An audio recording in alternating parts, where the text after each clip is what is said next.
Take me with you.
Hey guys, how is everyone going? Surprise! So yeah, this is our big surprise. Everyone in Discord, if you have the YouTube open, you'll see the big change. I will be broadcasting with my webcam on now. Oh, I am so anxious for this. But anyway, so surprise, this is it. Today we are going to be talking about broad market, GME, you name it. We're going to talk about it. So yeah, I'm pretty excited.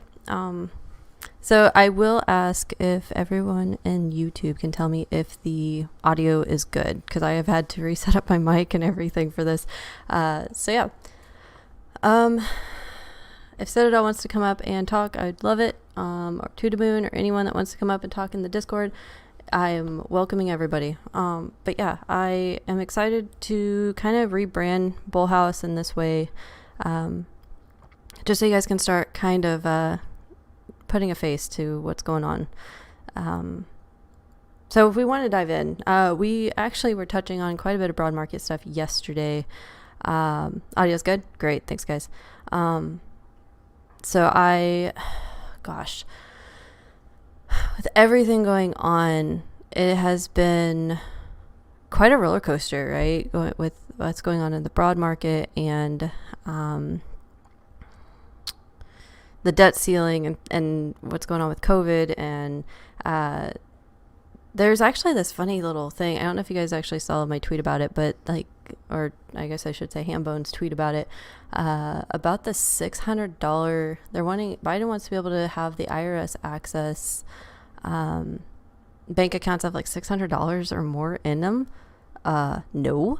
Can we say big fat no to that? Because that's such an invasion of privacy, right? So I love people's opinions on this one, because it kind of dives into the whole aspect of nope, hold on, where'd my Discord go? Hold on, guys, I'm sorry, there we go. I was trying to get the cursor not to capture on that, sorry. But yeah, like it's kind of asinine. Like, it dives into the whole purpose of why I don't like the Fed coin, the idea behind the Fed coin, right? Because of just them having eyes on everything that you're spending. And I actually kind of fear for it, in the sense that, if they're seeing everything that you're buying or, trading or whatever, like, it does not sit well with me at all. I'm sorry. But the downside to this, in my opinion, I can't be for certain if this will actually happen or not, but I could see people being like me that, you don't want that kind of invasion. And so you'd probably pull your money out of the banks and go hide it in crypto or stocks or something. And I know they can see that, but, with like Coinbase or whatever, like you can, they actually have like a little debit card or whatever that you can use for Coinbase. So I don't know how all that'll work, and I hope it doesn't actually become a thing. Yeah, I don't know. It's just, that was a weird thing. And then the whole thing with like AOC and tax the rich and all this other, we all know that ordeal. And the fact that she now has a sweatshirt on a website that she owns. It's like $58. So I don't know. So guys, I do have my hookah. So if you guys see it, I'm sorry. So but anyway, so I don't know. I am very sketched out with a lot of things right now, and broad market speaking, rereading a lot of my follow Rome, follow Grace or whatever, DD that I did. Like we are right there. Like we are scarily like right in the wake of, some big change going on with our country and then the world in general, because of these, major ordeals that are going on within the economic system, the real estate, the crypto, the currency itself, which speaking of, that was the other thing. Can anyone tell me why gold and silver were down and our dollar went up? And this comes in the wake of, these big banks and all these financial institutions were being told to have, big assets. They're telling them to buy gold and silver and everything. So that didn't make any sense to me whatsoever. I'm just kind of at a loss. Like, I'm watching the stocks, right? We watched GME and AMC. Like today they were a little bit rough in the sense that, yeah, they kind of went up and then they just, AMC's just crash. Like that is so unnatural. Like to see it go from 48 down to the 45 or whatever, just at a very like steep decline. Like we haven't seen that in a while, right? Like we haven't actually seen a decline like that in some time. So I don't know. I'm very just, there's some screwed up thing working in the background as we speak right now, because I think they're getting ready to start covering. They're gearing up for something for sure. Hallister, if you want to come up, you're more than welcome. Camo, anybody in the Discord, you guys are welcome. As for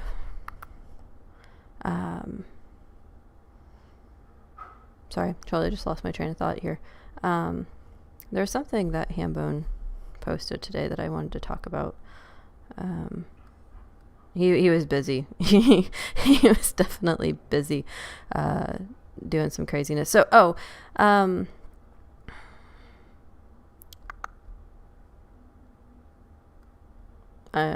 yeah, maybe I did touch on it already.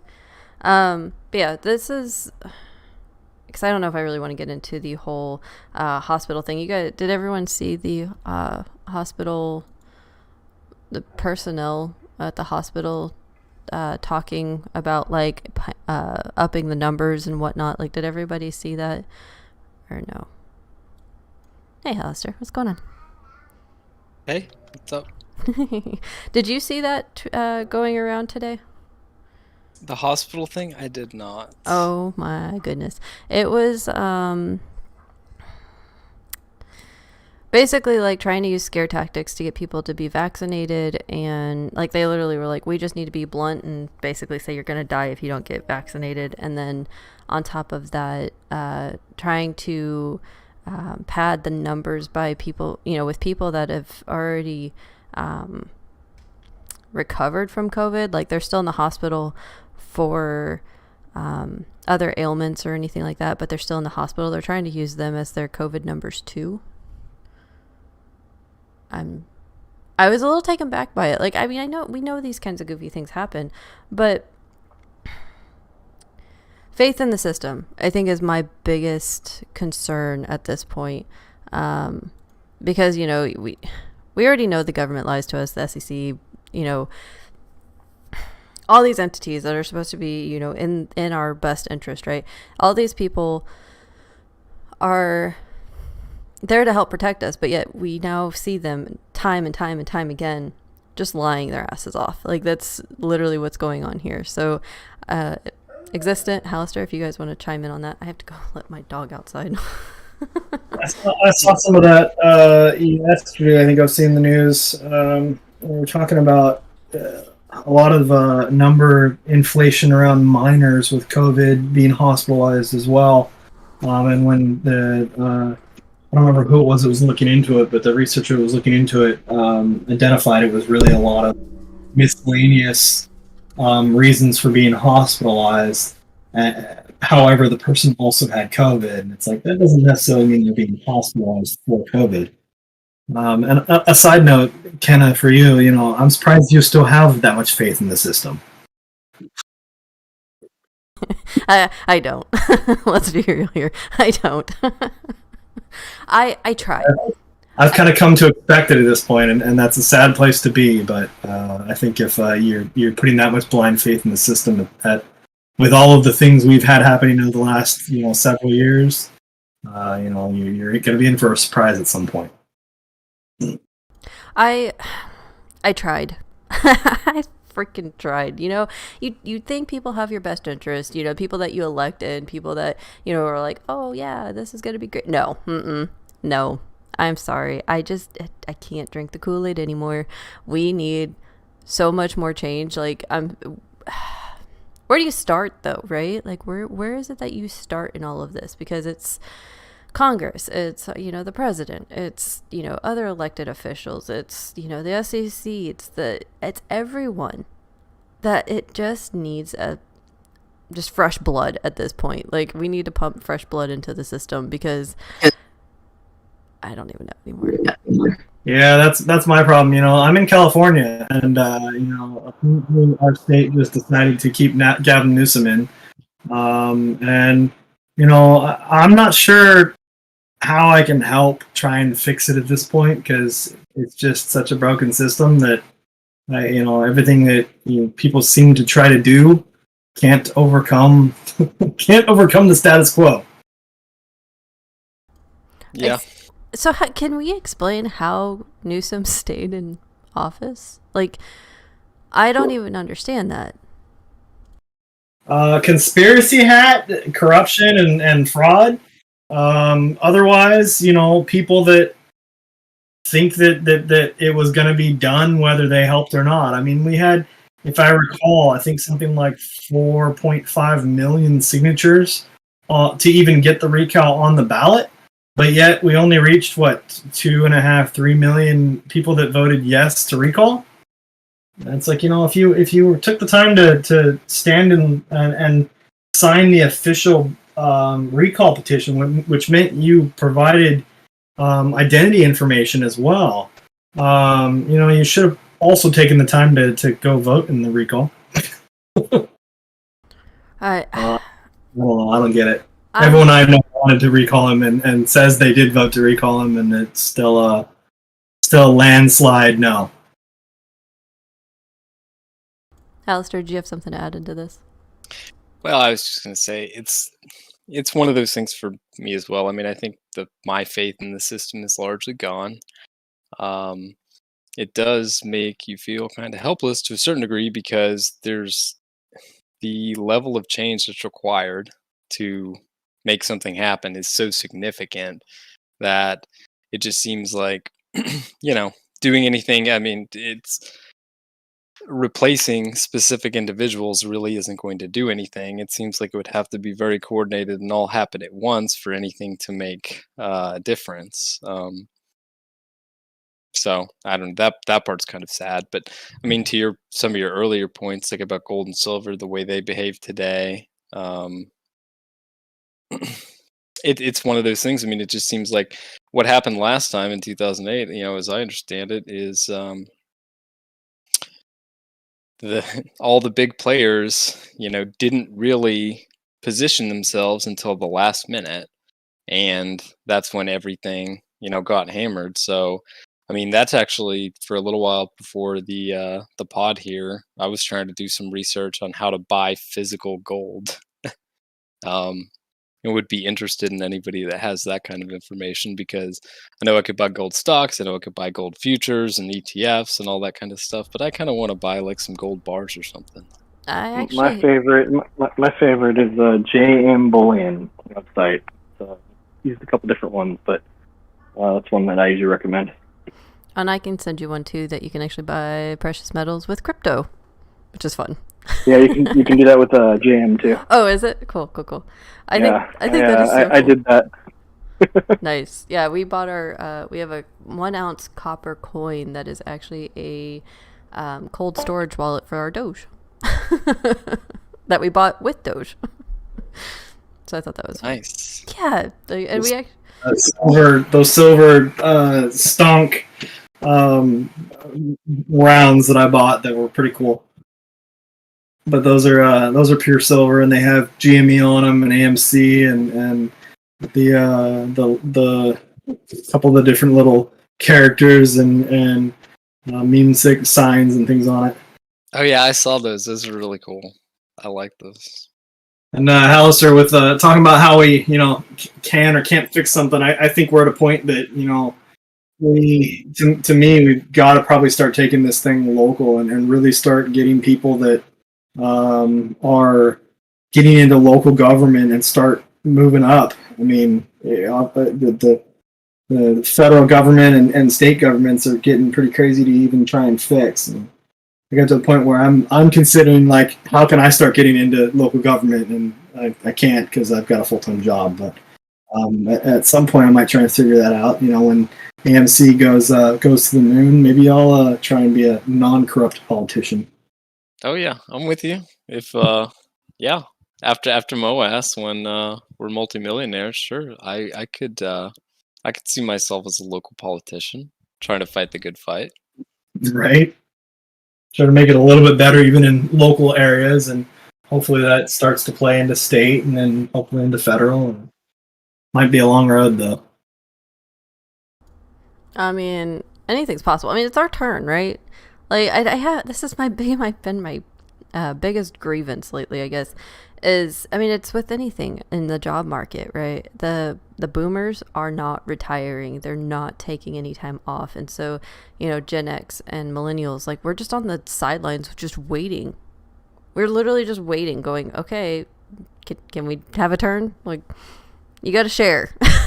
So it's getting to be our time. We're all of age to, start running for different public offices and, really trying to put our hats in there. No, we don't have the financial backing usually. Like, I mean, I think of Kevin running for California, and he raised a lot of money, but he put a lot of his own money into that campaign, right?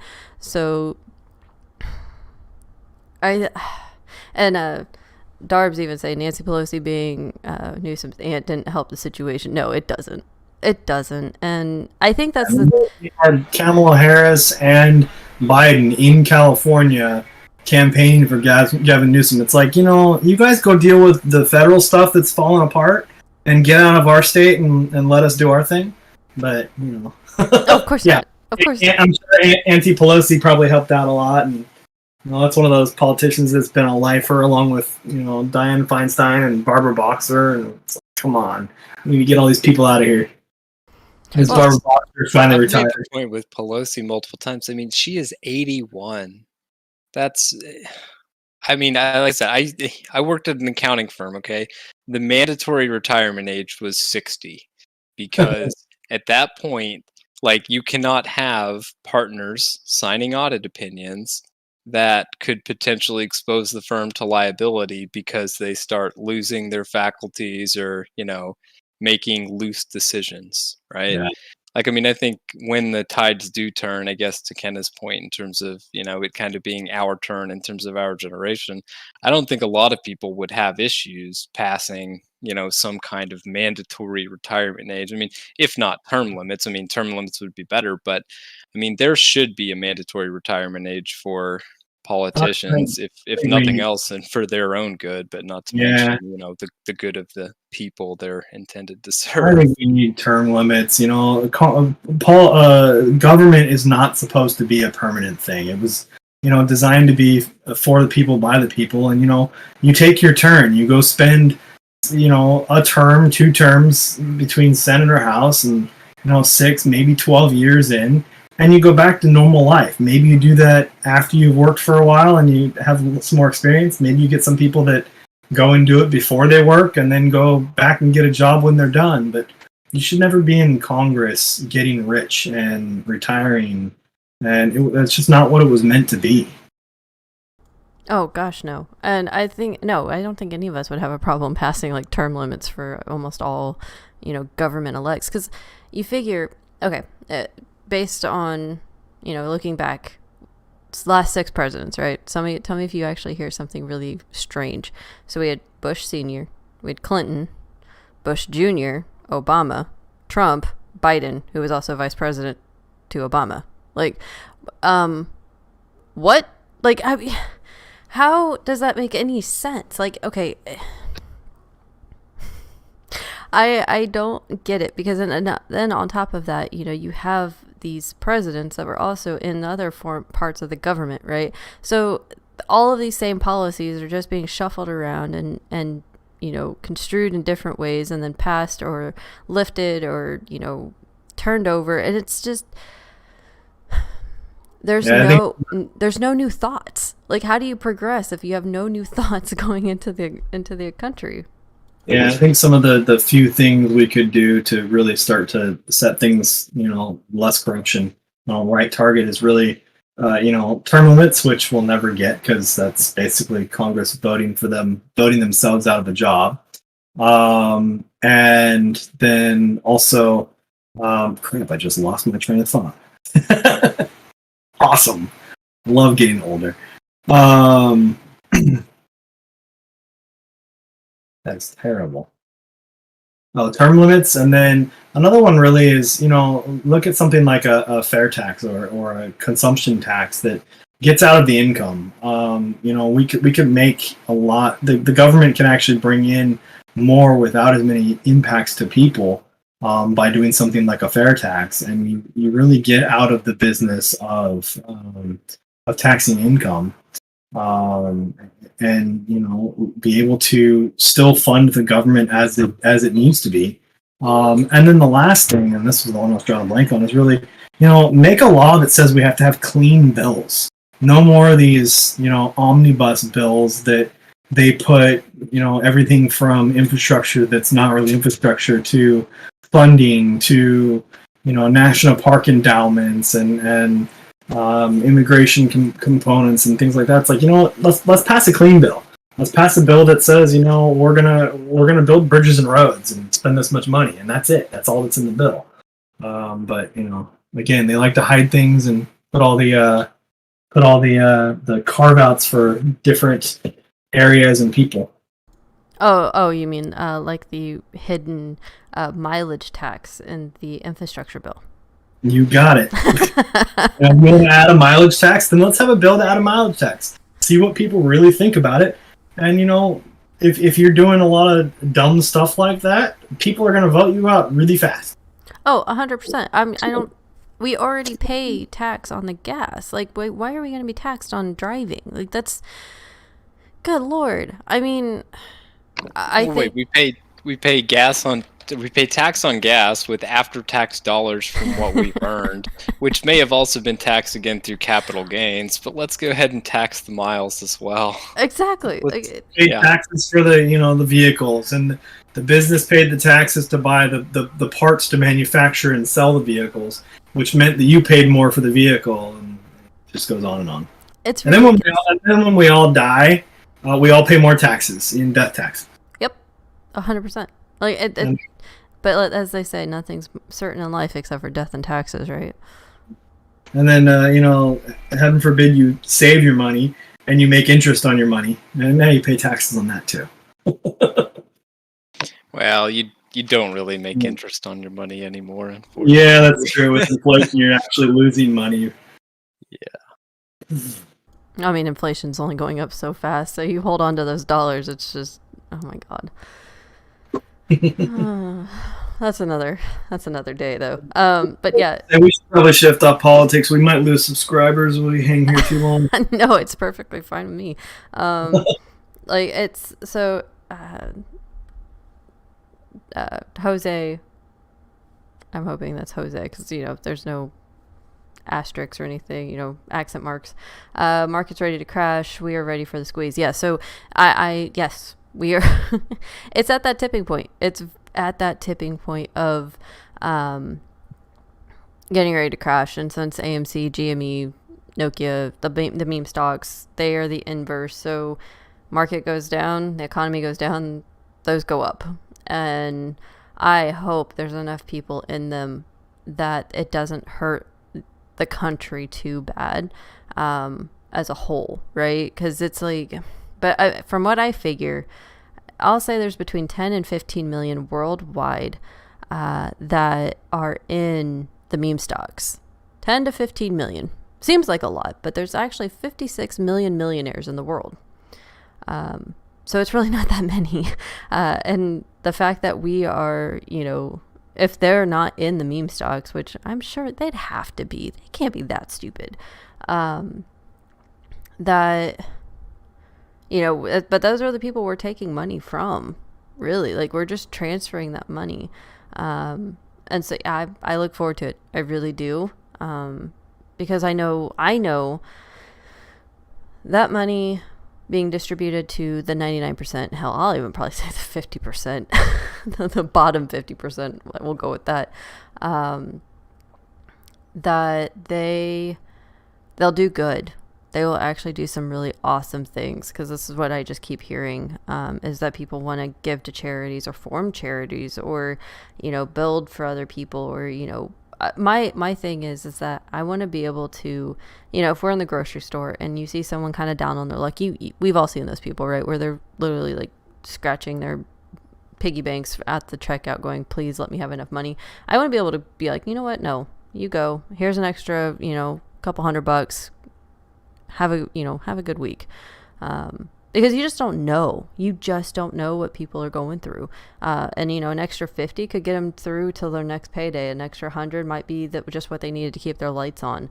You don't know. And I think that's the out of touchness that happens with people, the 1%. Like, they're very tone deaf to what's actually going on in the I'll call it the real world. The real world suffers. We don't have expending, you know, just extra money to spend. You know, a lot of people live paycheck to paycheck or whatever, and yeah, the crash is coming because we can't sustain it. It's not sustainable as it sits right now, especially if they're talking about more shutdowns because of COVID. If you guys want to chime in, you can. I'm going to just continue reading chat so I can keep up. No, you're doing great, Kenna. Thank you. I'm so nervous. Like, and it's so funny too, because I used to stream on Twitch, and so this shouldn't bother me. But I just launched the YouTube just so that I could be also seeing chat, and all of a sudden I see a video. I was like, oh, she's on video now. I am on video. I'm here. And yes, this is what I normally look like every night, guys. Glasses on, hair is usually up, but because I'm actually using, you know, full headset and everything, my hair was not going up tonight. You guys will probably see that. Like, I will not be I'm not one of these people that will flaunt what I have. I like my sweatshirt, my sweatpants, and you're just gonna have to deal with it.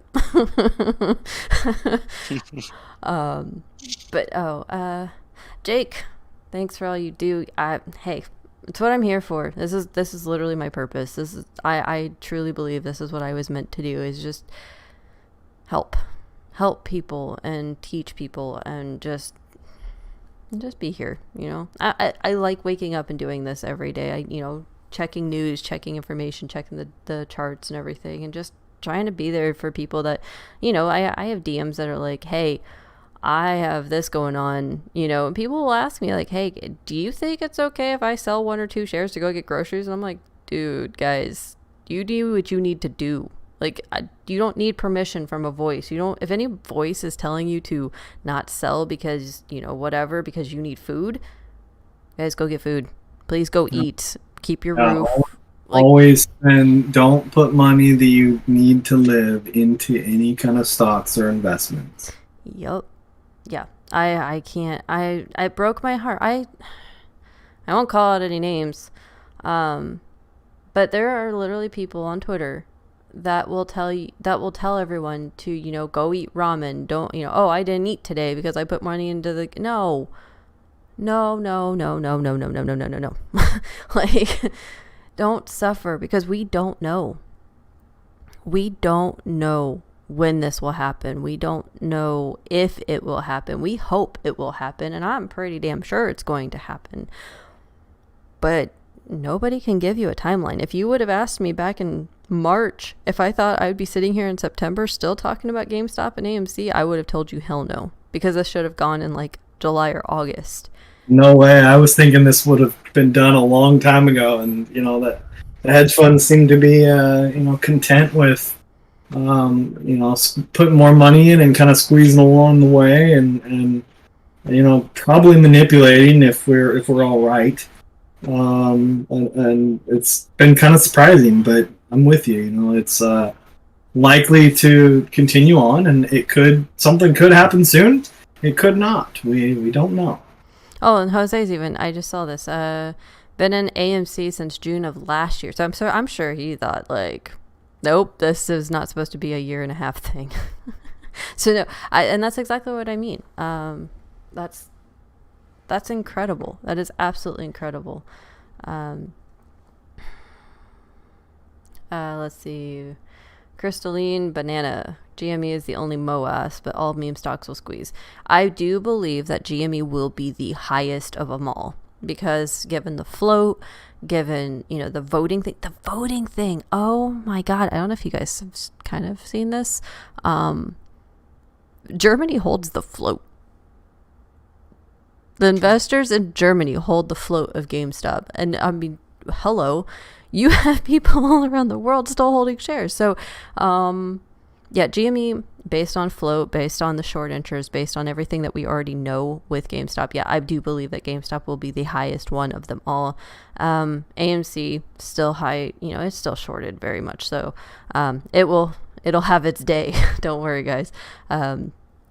Ocugen and Meta and Nokia, Naked, all of these shorted companies, half the market shorted. So that's where it's like I have to laugh at all the puts that are on the SPY right now. All of these big entities that are putting these out of the money put options week after week after week after week. And I'm going, you might want to reevaluate that, because when the MOAS happens, the S&P, the Dow, the NASDAQ, they're all going to go up, right? They are going to go up, and that will in turn make the NASDAQ, the Dow, the S&P, they all go up, right? Yes, then eventually they will crash. They will crash, and it will hurt, and it'll be very, very, very, very, very ugly. But I just... That's the day that makes those puts worth it for all the people that are buying them. But see, and that's when... But see, on the way... This is where I'm looking at right now, is during the MOAS, I'm looking at the put options then. Because they're going to be so freaking cheap, it's going to be disgusting. Right? Antimatter, I did accept your request to come up whenever you're ready. But that's just my opinion, right? Is that, when the MOAS happens, then I'm going to be starting looking at the puts. And maybe even the calls on the inverses. That would be when I start looking at those things. Because right now, I just use them as indicators. They're purely indicators of what's going on. Let's see, RC Boat Guy. Now we need to figure out what the post-squeeze market crash world looks like. So I would love everyone else to kind of chime in on this too, but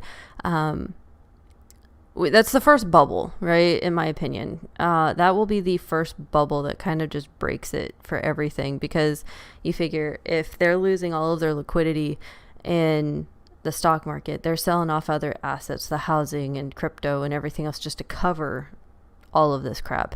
And so then you'll have an influx of houses on the market, which would be the housing bubble crashing. And then it just domino affects everything else at that point. So, but then again, like I said, you have 10 to 15 million around the world. I don't know, in the country or whatever, but just based in the United States, you'll have people, if they're listening, buying up those houses, buying up the land, buying up precious metals, buying up crypto. So it'll hurt. It will hurt. But I think we can bounce it pretty quick. I was to say, I can add some there too. I mean, I was, already in the working world and off of my own when we went through this wonderful 2008 cycle. And that's one of the biggest things that I can put out there is as everyone here in the BullHouse has always said, don't put money into these things that you can't live without, or that you need to live. Because if we have this major MOAS and things come crashing down, and everything goes down, I mean, you don't actually have losses until you sell. And so, if you still have the money that you need to live, or you're continuing to earn money and be able to live, you don't need to sell when things fall down. And so maybe you sit on stock for a couple more years. You wait for it to come back. It all depends on kind of what generation you're in. Really, the one that the generations that get hit the hardest are the people that are at retirement age. They're ready to start withdrawing from what they've built their whole lives, and all of a sudden they lose 25%, 35%, 50%. And so taking out at that point, they have to, because now they have to pay for life. Anybody that's in younger ages, sit on it. You're at an unrealized loss. It's exactly that. It's unrealized until you sell it. It's likely it can come back, as long as you're not in a company that goes bankrupt and disappears. And so I think you want to make sure that you have a little bit of money set aside for living expenses and your emergency funds, to help push you through that time without having to liquidate a negative or red portfolio.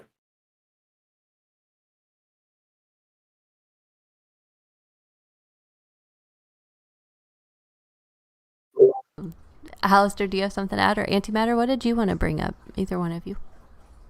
Could you guys hear me? Yeah, I can hear you. Oh, awesome. I'm actually currently driving. But,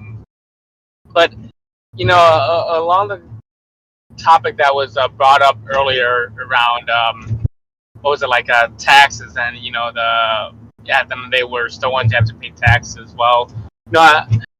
That's one of the silver linings with, we don't know how long MOAS is going to take, right, for GameStop or AMC or any of these other, what I would say, criminally shorted companies. Is we don't know whether it's going to be tomorrow, whether it's going to be, a couple of weeks or months from now. I got into GameStop initially as a get-rich-quick play. Since then, I've read the DD. I've really realized what the potential is here. And, I see this as a long-term investment. And so, I mentioned on one of these podcasts before, I've mentioned to some of my friends, but, I started as a get-rich-quick thing, but I see this now as an investment. I think we should see this all as a long-term thing, where if MOAS gets triggered, sooner rather than later, well, that's just the cherry on top. But again, with a silver lining, if this does get strung out a little bit longer, well, there's capital gains taxes there's less taxes that we'll end up having to pay. So just think about the silver lining. If it goes on longer, there might be less taxes we'll have to pay. Yeah, that's true. You get into capital gains taxes instead of income-based taxes. It certainly can save you some money. Yeah, I definitely think it's a good point. I'm not impatient, and I don't think most of us should be. Like I said, my only concern is the longer it takes, the more ways they might be able to figure a way out of it, or regulations could be modified in such a way that benefits them. But to your point, I definitely look at it as an investment, and the MOAS isn't the only reason I'm in there, but it's obviously huge. Yeah, how I look at it, the longer it goes, they're just building liquidity, and that's sadly not going to happen very to their benefit, because the longer they take to cover, the more people that are going to buy it, it's going to catch on. So it's just more for them to have to cover. So, I I don't worry about it. Like, I guess it might be goofy of me, but I don't worry about it at all. Hey, Kenna, we had a question in the YouTube chat. AM7 said, I took a loan out to buy the dip. Was that smart? I personally would never recommend to take a loan to invest. I mean, you can absolutely make more than your interest rates, which is really what would be the balance. But you're really adding kind of a lot of risk where if there's a problem with the investment, something goes awry, it falls down, company bankruptcies, you're still on the hook to pay for that loan, whether you made or lost money. So to me, it's usually not a good plan to be taking loans to invest. I don't know if anybody else wants to have their feedback there. No, I'll agree. Like,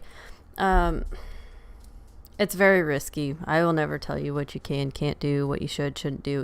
That is you and your money, and what you do with it. But it's very risky to take out loans to play in the stock market because that's essentially gambling. You're taking out money to gamble, and you don't know if you're actually going to get a return on it.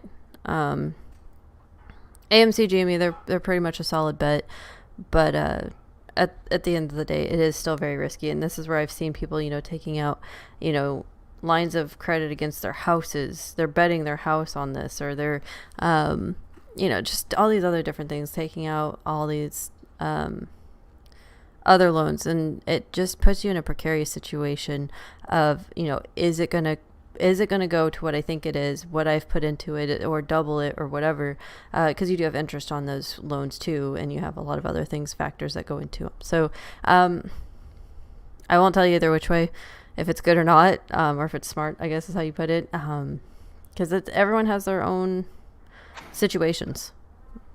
I personally would never do it, but that's just and something I would add, that there are absolutely good opportunities to take loans. There's a lot of really good books about good debt and bad debt. I mean, taking out like a 0% interest loan on something that's promotional versus taking money out of an investment account or savings that you might be earning a percentage on. Saving, maybe investment, you're earning a couple percent because you're doing well. In that kind of a case, it makes sense to take the loans, 0%. You're earning more money on the money you have saved or invested than you would be paying out on this 0% loan. So loans certainly have a good place. I wouldn't recommend them for investing. So I was seeing your message about the latency. Is it from when I'm talking to you in Discord that there's a 30-second? Because I know there is a latency between. YouTube. If I'm watching, and like I said, it's not a big deal. I just thought to let you be aware. But I mean, even when I dropped that message in Discord, I didn't see your channel light up for like 30 or 40 seconds. Oh yeah, that's just that's the delay in the software. Yeah, that's just how that works. It's goofy. I'm trying to reduce it down a smidge here and there, because it was at a minute, I think, is what it was at for latencies. But it takes something with the broadband and like the processing power and stuff. So and whatnots. And if you're using VPNs, it's going to depend on your VPN too. Oh no, when I stream, I don't use that because that just causes more trouble in the long run. But let's see. Hey, kindergarten Nate, how's it going? The longer it takes, the less money the government gets in taxes, long term versus short term. Hell, 100%, Jake, 100%. They can let this just ride out for a year. I'm sure a lot of us would like to pay less in taxes, for sure. Let's see. Citadel Air is sending me this. China's embattled developer Evergrande is on the brink of default. We've covered it a little bit here and there. Boss Blunt's covered it a couple days ago because that's what he's been writing about. A lot of his DD has been covering that, and it is gnarly. Like, that whole situation, that is going to hurt our economy. Like, I hate how much I hate how much all of the countries are so intertwined economically, because if one goes down, all of them go down. And so with them and their, like, actually, Hambone was telling me about how they built these condos. They bulldozed these houses where like 3 generations of people were living and everything to build up these condos that were basically just shells. Because, I can't remember exactly where he said, but they make like $2 a day, and these condos were like $60,000 to buy. So obviously they couldn't afford them at all. And so it's just, there is a lot of housing bubbles, real estate bubbles all around the world, and this is just the first one to finally pop. And it's not going to be a good situation at all. Oh, Tampa. Let me get you up here.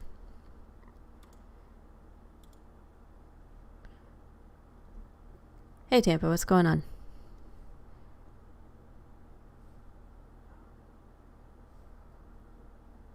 Nope, can't hear you. I saw you try to unmute your mic.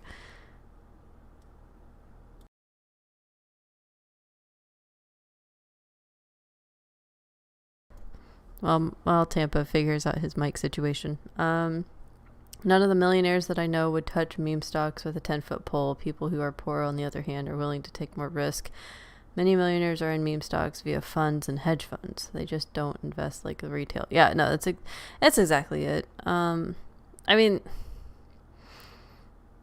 actually, it's funny that we bring this up. So I was very fortunate with Hambone. We went and had this shoot at this beautiful house. It's the Home Shopping Network. Everyone kind of knows that. Yeah. They have different CEOs for different areas around the world. And so he is the CEO of the Asian market for HSN. And back when we were shooting his house to sell, they were listing it to sell and everything, we got to talking, and he's a wealth of information for investing and things like that. And he has actually agreed to talk. We're gonna have a phone call. We're gonna talk a little bit here this weekend, and then he might be coming on the podcast. And this guy, like I told you, like he's worth something, but a just very, very just kind person. Like he is one of the very rare few that will help where he can and what he can do and everything. So I do look forward to that. So, but he does have a lot of blue chips. Like whenever we were talking, but he doesn't go through a hedge fund. He actually manages his own portfolio, which I thought was pretty cool. So yeah, I look forward to being able to share that information with you guys here soon. Kenna, we had a good question from a kindergarten Abe, if you want to bring that one up. Yeah, I was just reading it. I'm good and hope you're well. Quick question regarding the ongoing debate about options. Do you think option players, specifically on AMC, are hurting the movement? Oh, no, I don't. I agree. Okay, this is my gripe about options. My gripe with the options plays is that when people are like, oh, go really far out of the money, do really far out of the money options. No, don't do that. Don't do that. Because if those options don't clear, say like, okay, what is AMC at, like 40 something? Say you do like a $75 call option, right, for this Friday, because it's so far out of the money. Like, we're going to get to 75. And we don't get there. That money goes to the market makers, right? You remember, I'm sure everyone remembers a few months ago, where everyone's like, oh yeah, do all these big, super, like, out of the money, whatevers. All that money that people put into it went to the market makers. So Citadel, right? Yes, that can happen. And kind of, if I can interject there a little bit, it doesn't all go to market makers, because there's actually people on the other side of most of those contracts. The market makers will write contracts when there's no one else writing them. But for instance, I sell puts, and I'm not generally betting against stocks, but I do put spreads where I do a buy sell kind of thing where I'm selling puts to make kind of weekly options, and then buying longer term really to have kind of protections. And so a lot of I'm one of the people that, I collect small bits of money and not AMC, because the strategies I use don't work well with volatile stocks. I would get massacred. But I do absolutely agree that a lot of the money ends up going to market makers, and then on top of that, going deep out of the money, very, very risky. Options are really are a gamble. I mean, you can do all the research in the world, but ultimately you're betting that it's going to go one way or the other, and that's all options are. And as far as do they hurt the movement, there's always debate about that. I personally don't believe they do. There's always going to be buying and selling of options if you're doing it or someone else is doing it. It doesn't have a direct price correlation to the stock. So I don't expect it hurts the movement. Yeah. I mean, I'll jump in on that one a little bit too, to where, I mean, because that's something that I do see pretty often on Reddit. And I mean, I think if you're talking to a new investor that doesn't know what they're doing with options, then it's solid advice, right? If you understand options contracts and you understand how to play them, and you know what to do if it moves in the right direction, you know what to do if it moves in the wrong direction, you know how to look at the chain, you know how to evaluate like what's a good play based on your expected move, you have a plan in, you have a plan out, then no, that doesn't hurt anything and it doesn't hurt the movement. But if you're a new investor that just looks at options and say, hey, I can amplify my gains by this much, and I could buy shares and make $10, or I could buy options and make thousands, you know that that might hurt the movement. Because people take capital that they would otherwise put into shares and they yellow it on an option, and not knowing what their trade is going to be, like not maybe taking gains when they get them, holding to expiration, and then wondering why their option lost all its value on Thursday and Friday. Yeah, and that's one of the biggest things I think that can always be said over and over again. New investors generally shouldn't touch options unless you're working with somebody that understands them, or you're using money that you are absolutely ready to lose in the case to learn. And the other big thing is, as Hollister mentioned, expirations. There's timers on options. There's no timers when you buy the stock. Any option you buy or sell, there are absolutely timers on. So not only are you betting that the stock's going to be up or down to this point, you're betting that it's going to be up or down to this point at this exact time. So there's a whole bunch of variables, a whole bunch of risk involved in options. Yeah, I mean, so overall, I mean, it's a really complex question. I mean, when you see the post on Reddit, I mean, I think they're coming from a good place. I think they're trying to, encourage people to be a little bit safer, and the sentiment is probably in the right place. But just in terms of the statement, like I don't fully agree with it if you know what you're doing, but I think they're trying to kind of, lead people in a safer direction. Yeah, I appreciate you both saying that. Like, and that's the thing. Like, I mean, hell, guys, I've been in the market 10 years. And I just started playing options this year, and I'm still sketched out by them. Like, and this comes from someone that started, with Forex, and that's literally all you're doing is betting if it's going to go up or down. Like, I maybe that's why I got sketched out with it, but I don't know. Hey, Johnny Rocket, what's going on? Happy to see you. AM says, I made 80,000 in options in June and lost all that money I made because I rolled my options. Oh. Existent, would you care to share your cautionary tale of options? No. Existent. Can you hear me? Yeah, I can hear you. Sorry, switching from Mac to from my headphone over to my Mac. So, yeah, options are dangerous. I mean, I've been, as Kenna mentioned, I've been investing a long time. I've been investing going on probably 15, 16 years now.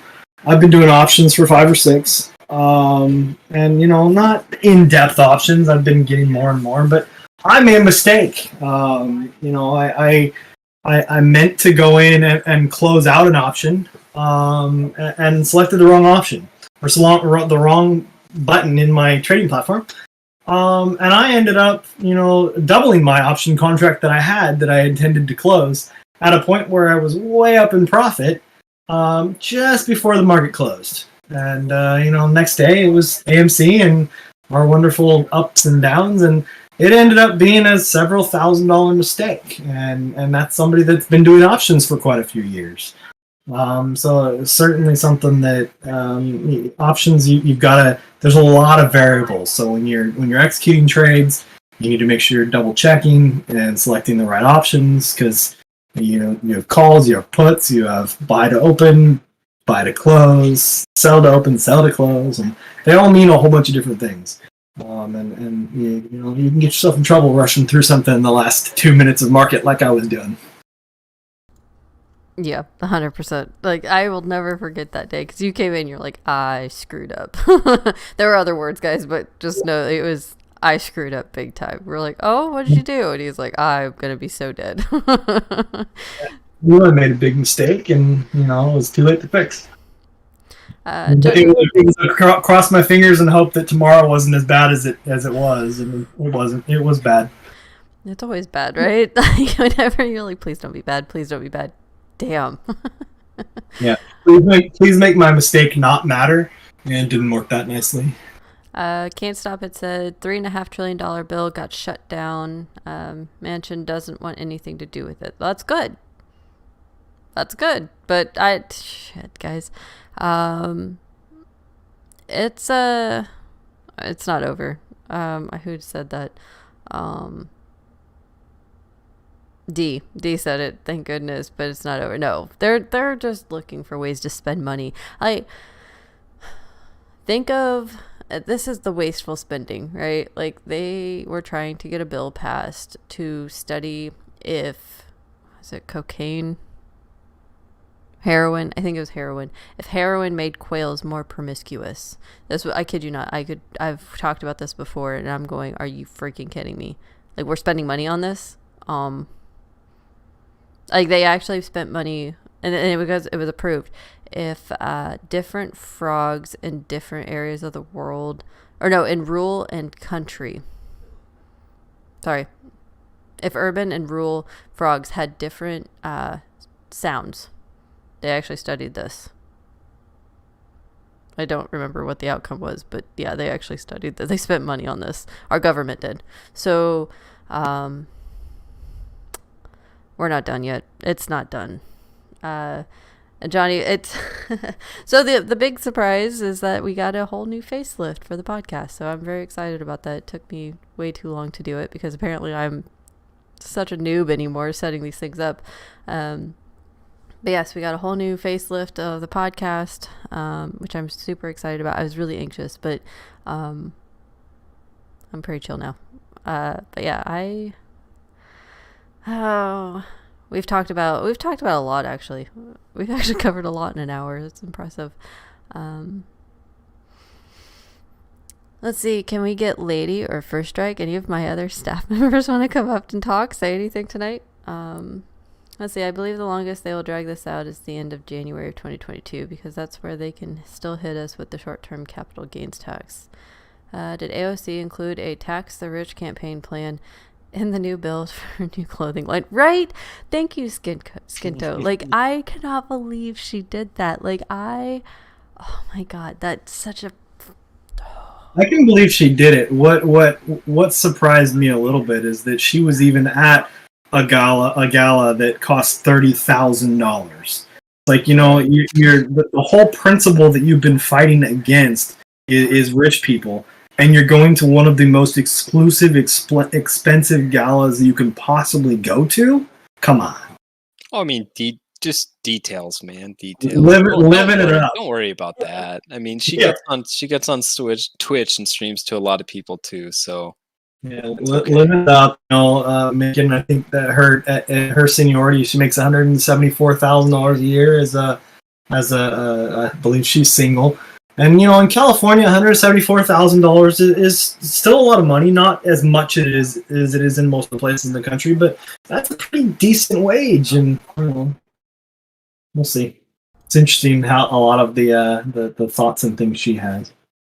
I mean, it's one of those things. I mean, I think she has good qualities and some not so good qualities, but very outspoken and eccentric. Very much one to draw attention to herself, which she did, presumably to promote that clothing line. So, I mean, it really was like high pot meet kettle. Like, are you serious? I mean, I heard that she was, I think it was on her Instagram. She was complaining about people talking about her body, and it's like you're wearing a white dress that's extremely form-fitting, and has lettering all over your backside. Did you expect them to read the lettering without looking at you? right. Next thing you know, she'll be complaining about cameras in public places, right? Good one. that's terrible. No pictures. No, yeah, it's pretty screwed up. Hey, Tama. Is it Tama? I never know actually how to say your name. I am so sorry. GS, zero good qualities. I wanted to go to the Met World History Junkie here. Oh, I get you. I got you. No, I mean, it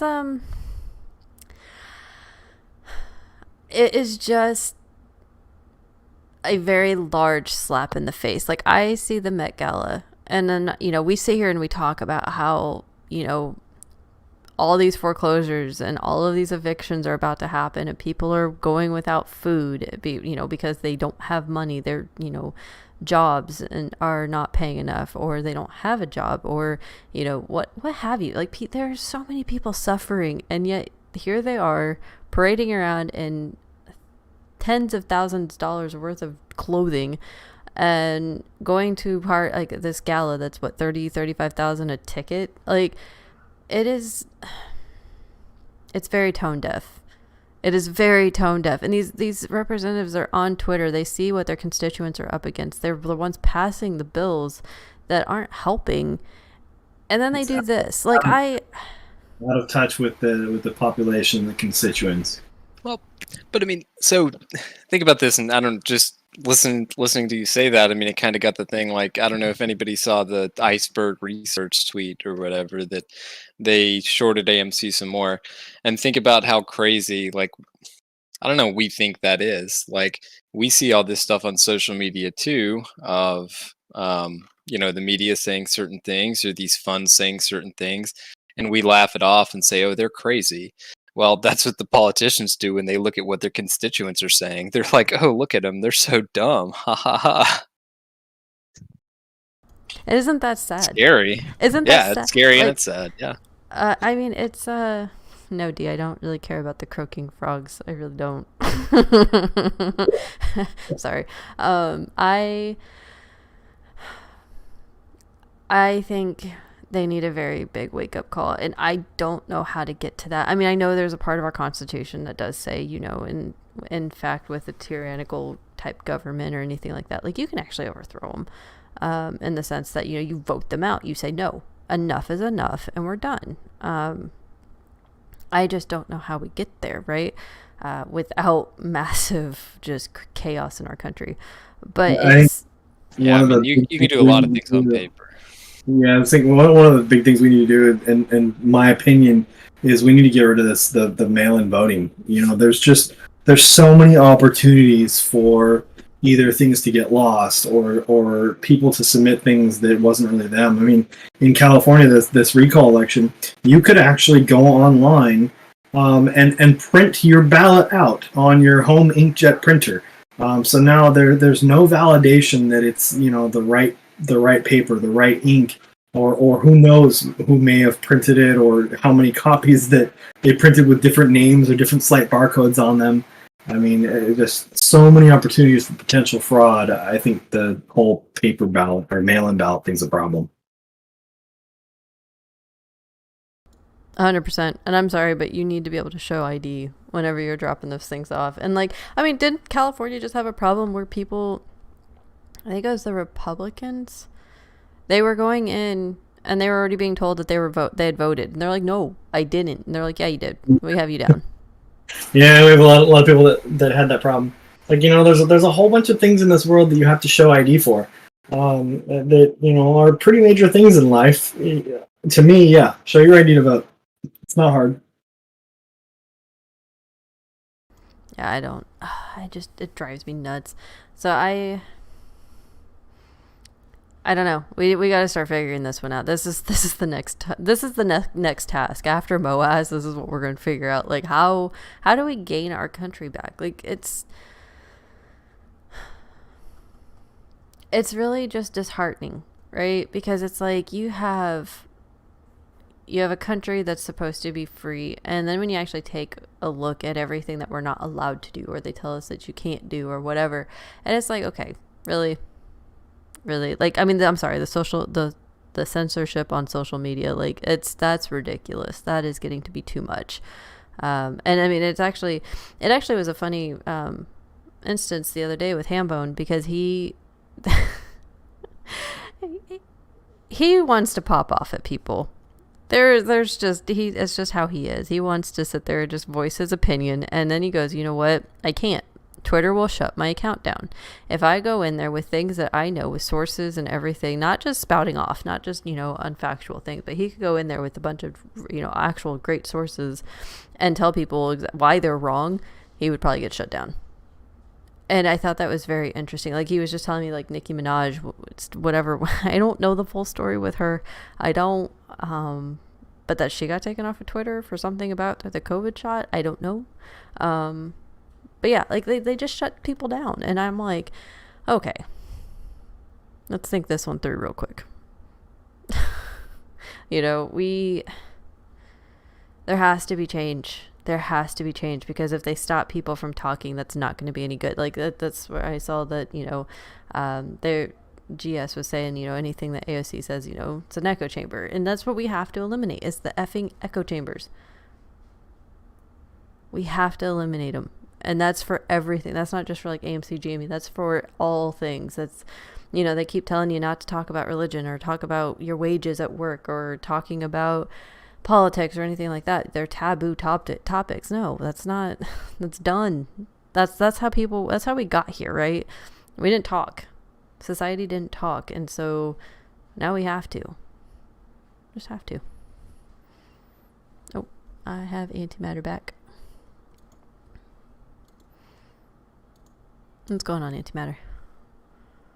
All right, so I guess, going along the lines that you were just saying, regarding echo chambers, maybe I'm about to go a little against the grain, but I think it's difficult to enforce some broad policies, and what I mean by that is, I think we're all familiar with, the idea of yelling fire in a movie theater, where that's not right, because it could cause panic. It has caused panic in the past. People have died because of that.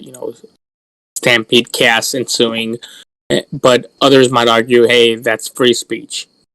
No, there's consequences of what's being said, and also the intentions behind what's being said and why it's being said. I think those transfer and are transferable to social media online. We're not saying it verbally, but we're typing it out. There's it's a hard, in some cases it's hard to differentiate between what's being put out there on social media coming from a good intention, good place, versus what's intentionally being misleading. And I don't think I have the answer. I don't think it sounds like a simple question, but it might not have a simple answer. And, it treads upon, freedom of speech. It's difficult. I don't think some of these specialized areas really have a good and easy answer. Like, what's the right way to go about it? Well, no, and there's not going to be any easy answer. There's definitely not going to be an easy answer to any of this, but that's the whole thing, right? Like, life's not supposed to be easy. You're supposed to challenge yourself. You're supposed to be out there and trying to do, something good every day and making change, because what's going on right now is not working. We can all agree, yeah. What's going on right now, what we see, it's not working. I mean, I don't know what the answer is just yet, but it's not what we're doing, because we've been doing the same thing for 20 years, and it just doesn't work. You have more people, the middle class is gone. The middle class is completely gone. You either have your super wealthy, or, you're very well off people, or you're just living paycheck to paycheck. Like, I could be totally wrong in that. But there's a very big gap between people that are comfortable and people that are not. And that's very disheartening in my book. Yeah, I would say the middle class probably isn't gone, but it's certainly headed that direction and not far off. And as far as a huge gaps, I completely agree with you. I mean, the rich versus what are kind of a middle class and then kind of a living paycheck to paycheck are certainly getting larger and larger. And I think it's quite difficult for people to really be in that middle class area and getting harder. I definitely agree with that. I don't know. We need the squeeze to happen, guys. we gotta get them. We have to get that the equal distribution, right? Like, I don't know. I'm worried about what's to come, based on the idea of like the fourth turn and things like that. Based on that philosophy, like we have 7 years left. That's a long time. That is a very long time in the economic stance, right? Like, that's because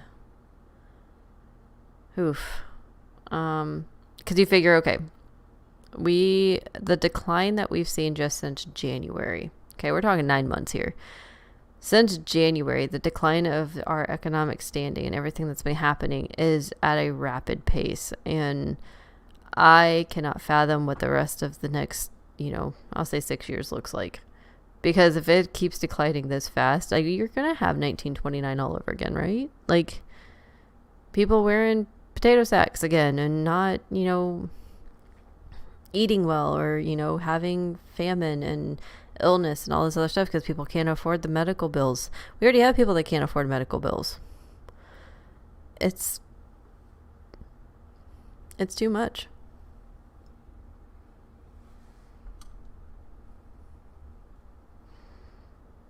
Let's see. Wait, hold on. I'm trying to catch up on chat. Dead Kennedy suicide, tendency 7 seconds Olympics. I'm guessing those are movies. Well, there's another way that is being used, Arizona, where they're using affidavits to overturn mandates. Oh, Lord. I feel the threshold has been lowered considerably to be elected to public office. The money involved that provides by special interest is insane. These people are bought and paid for. Oh, 100%. GS, are you saying we're at 29.5 inflation? I haven't seen that number yet. I would say, just from what I've seen, 20 to 25. I haven't seen 29.5. So I'm curious about that one.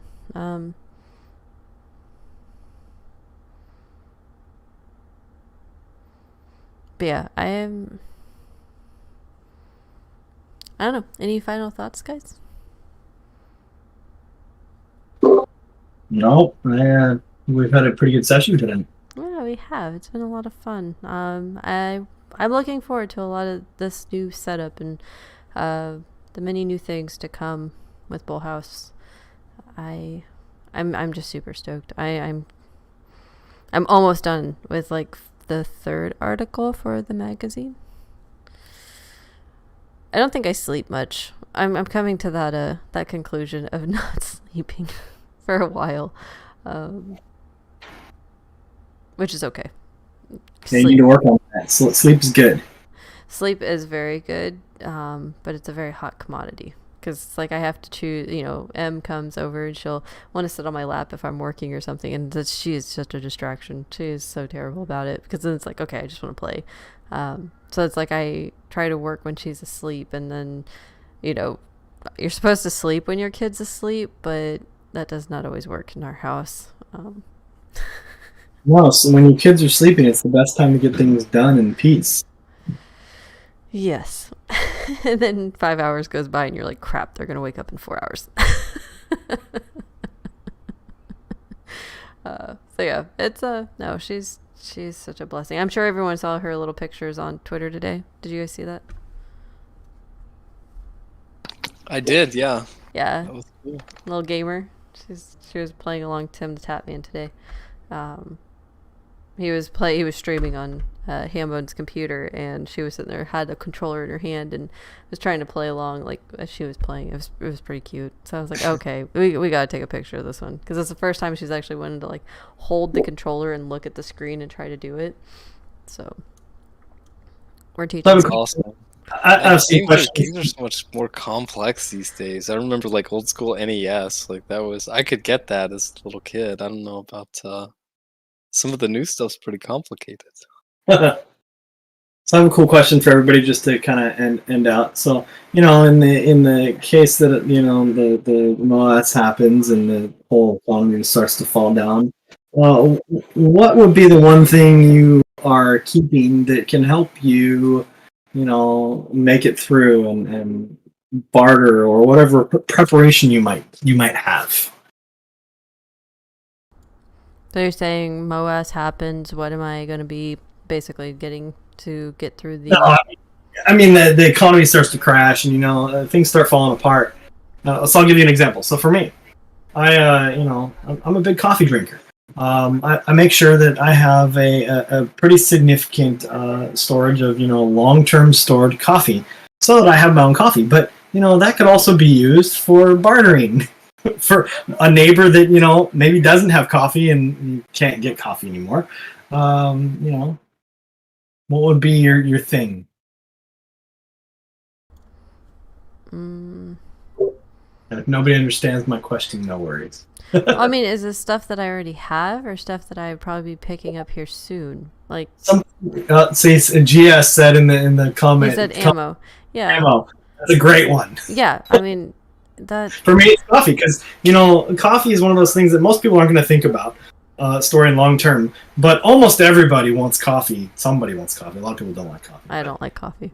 See, that's why you don't understand, because you don't like coffee. Well, no, because like I would have like flour and rice and staples that you can actually make food with, not But no, I mean that's exactly like ammo. Guns. Yeah, I'm seeing ammo, bullets, gunpowder. Some answers here. Yep. More ammunition. Yep. I mean, and that's gold, silver, copper, brass. Tangible objects, land. Yeah, that's what I was thinking. Land and gold. I mean, I'm to answer your question, I'm ill prepared, but I'm trying to get there. Rice and beans, guys. Rice and beans. That's as much as I hate rice and beans, man, if you're hungry, that's... Yeah. It's an easy long-term store and easy to stash. Yep, and pastas. So like spaghetti, penne, Salt. How about salt? Salt's kind of you kind of need it for sodium, but I mean, and I don't know. I mean, there's a lot of different things that you can have, but no, basic staples. Water, access to water would be, that's what I always say. Water, shelter, and food. So land. Volonté, peace, and bacon. I like that option. You better get some pigs. I hope everybody's kind of starting to figure this stuff out. Like we have tomatoes and peas growing right now out back. That's a good one. A seed garden. That's what I would have. There you go. That's an excellent one. A seed. Well, it wouldn't be a seed garden. A seed storage. A seed bank. That's the word I was looking for. See, my brain's gone. A seed bank. I would say ammo is my first one, but I wouldn't be planning to barter or trade ammo. So coffee is what I might be willing to trade. Yeah, a seed bank is definitely on the list for us. I mean, you could have like crossbows and like arrows and stuff that you could barter with. So the other thing I was thinking of the other day is, books that might teach you how to do things that you don't necessarily know how to do, like, gardening. If you don't know how to garden, have a gardening book. If you don't know how to maybe treat water properly, water treatment books. Get into things like gathering and hunting. If put my tinfoil hat on, if the internet's gone. A lot of things that we've really taken for granted in this internet age that it's always at our fingertips, asking the question to Google. 100%. 100%. And I mean, it's I mean, if you think about it too, you can also exchange, what you're good at, services that you can provide. If you know how to tune a vehicle, if you know how to rebuild an engine, if you know how to mow the grass, if you can, don't ever, If I'm wearing my tinfoil hat, I'm screwed because I'm good with computers. You are definitely screwed. And I feel like I feel like BullHouse eventually is going to become like a prepper channel. This is not going to be good. This could get interesting, guys. I just thought I'd throw a random question there at the end. So no, it's good. It's good. I like it. No, it gets everyone. Skin toe. You. Okay. No. To keep up with the theme, the BullHouse, it could just be like farming, like the BullHouse. We can have cattle. It's keeps with the theme. Yeah, I like it. I don't even know what to say to you, Skin toe. Yeah, well. Oh, you guys die out every time we do this. Anyways, something to be interesting with, we were talking about options earlier. Whoever made the comment in regards to the coffee, you actually are the biggest winner. Because you can trade whatever you want up front to people that are addicted very quickly. And basically get everything that was being talked about. That was my thought. Almost everyone's going to be collecting gold. Almost everyone's going to be collecting ammo. And there's a lot of coffee drinkers out there that are going to be fiending for coffee. I understand that part, but initially, if you're saying everything's going to crap, it's going to be things people want. A pack of cigarettes is going to be worth 2 bars of gold to somebody. That is true. Oh, yeah, 100%. There's no value behind gold if it all goes to crap. It's about what things you want immediately or need immediately. That's the value versus what's being given out. That's literally the definition of value.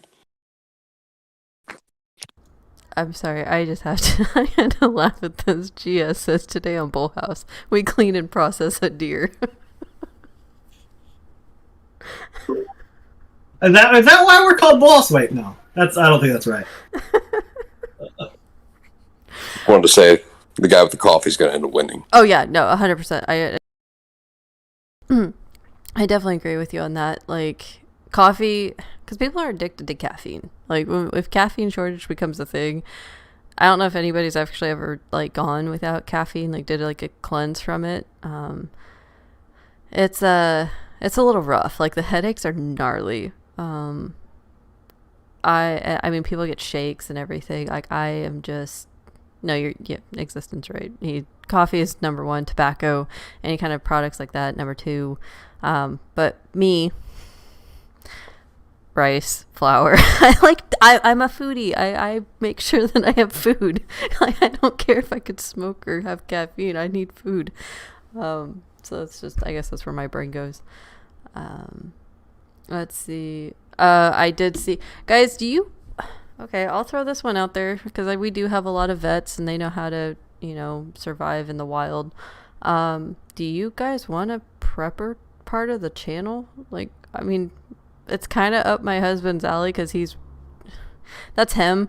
You guys don't need to see our garage. It's very scary some days. But if you guys want it, I can have a little segment once a week for it if you guys want. First rule of Prepper Club is not to talk about Prepper Club.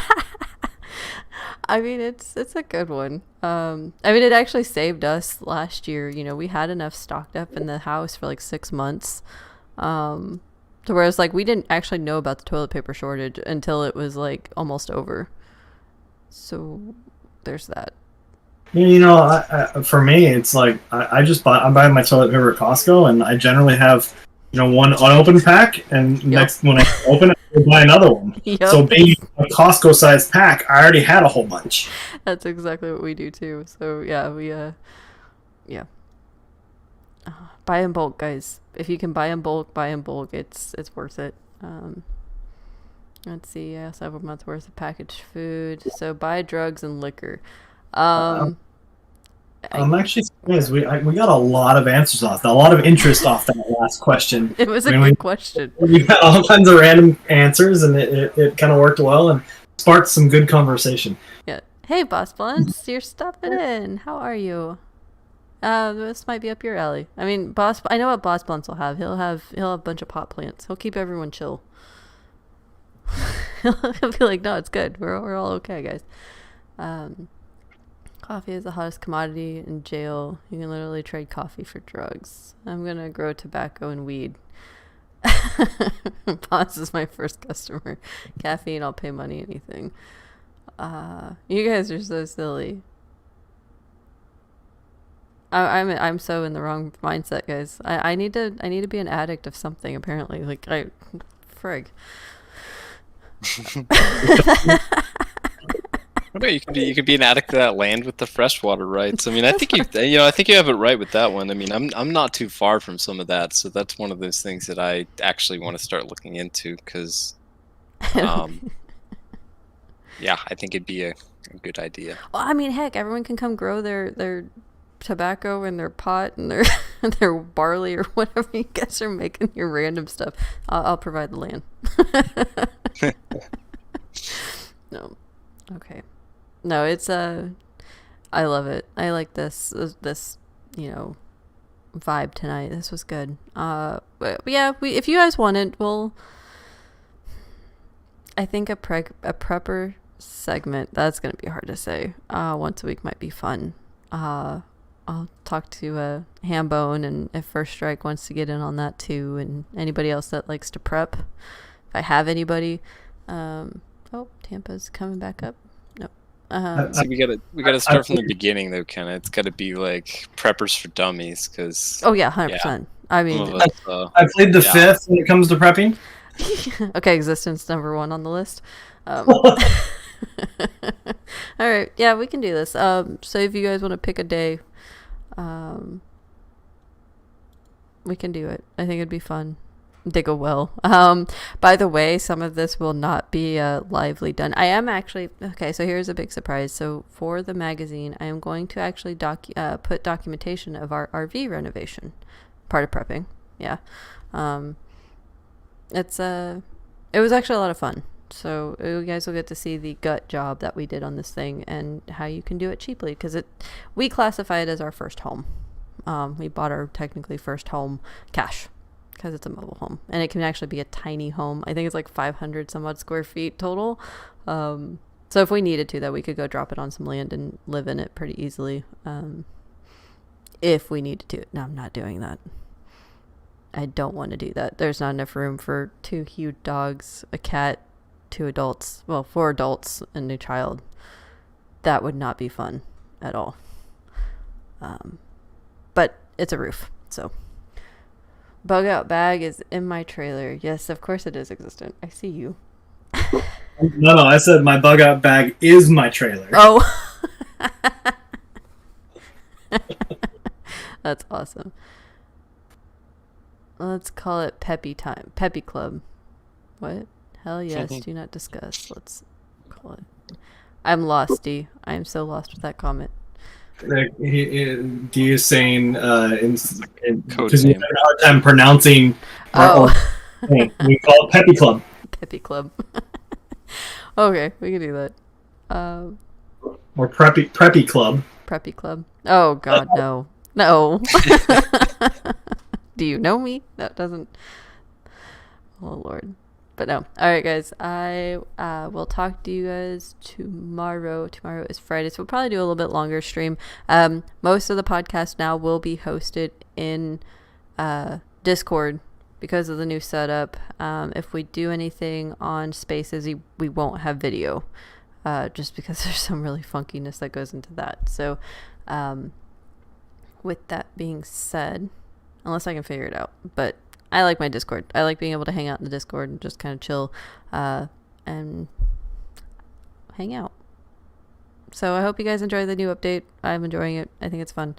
And if you guys have anything that you do want to talk about tomorrow, you want us to cover, don't hesitate to message me and I will try to look it up and we can talk about it. Cool? Yeah. That was good. All right. I will see you guys later. Night, everyone. Thanks.